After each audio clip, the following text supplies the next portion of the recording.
Hi, I'm John Levin, founder and first baseman of ForBassPlayersOnly.com. Today I'm going to talk to you about what you're supposed to do and what you're not supposed to do as a bass player in a band.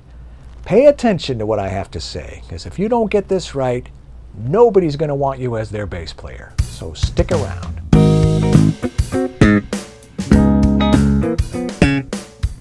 As a bass player, you play a supportive role. You're there to do a job, and that job is to lock in with the drummer, lay down the foundation for the band, and make the music feel good. This is the time to call on your personal and your musical security and maturity. In most cases, people don't come out to see a band because of the bass player. That's just a fact. Of course, there are exceptions. Paul McCartney, Sting, Geddy Lee, Gene Simmons. But even then, it's not necessarily because of their bass playing, but because of their singing, their songwriting, or in Gene's case, their personality. And we can talk all day about Stanley Clarke and Billy Sheehan and Victor Wooten and the things they're known for. But the point is knowing how to play the bass in the way that's expected of you, the bass player. As someone who's helped over 125,000 people become better bass players, I'm always looking for new things to pass along, new insights about learning bass.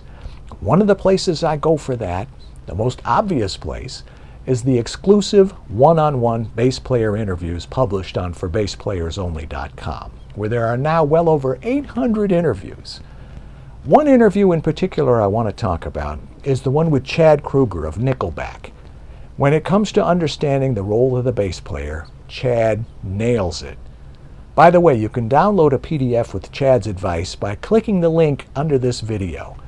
The PDF is called 12 Surefire Tips to Make You a Better Bass Player, and it's got some incredible action items you can put to use right away with your bass playing from Chad and 11 other great bass players we interviewed.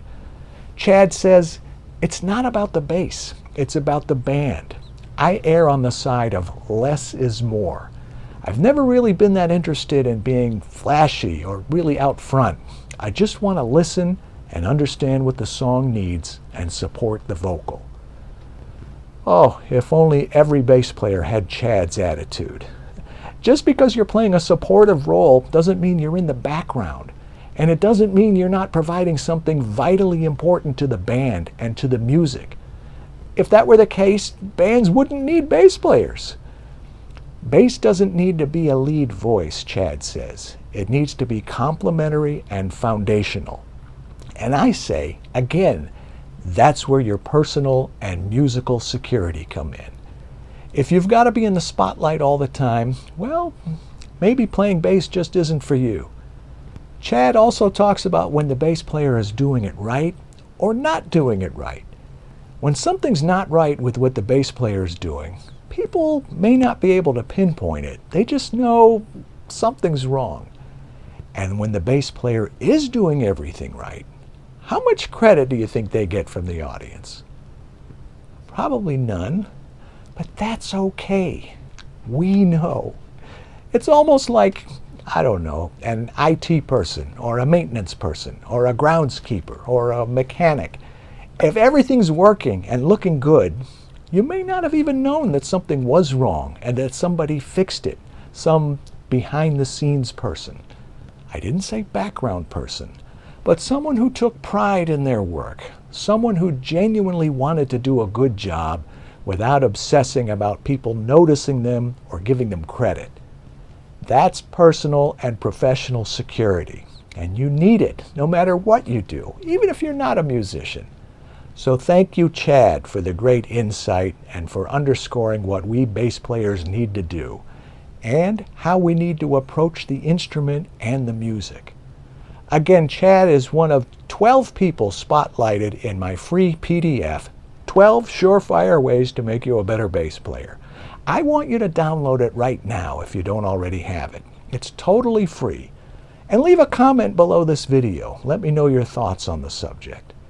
Don't forget to subscribe to the For Bass Players Only YouTube channel too. There's so much helpful stuff right here for anyone who likes bass and who likes learning bass. That's all for now. I'll see you next week. I'm John Liepman. Let's play bass.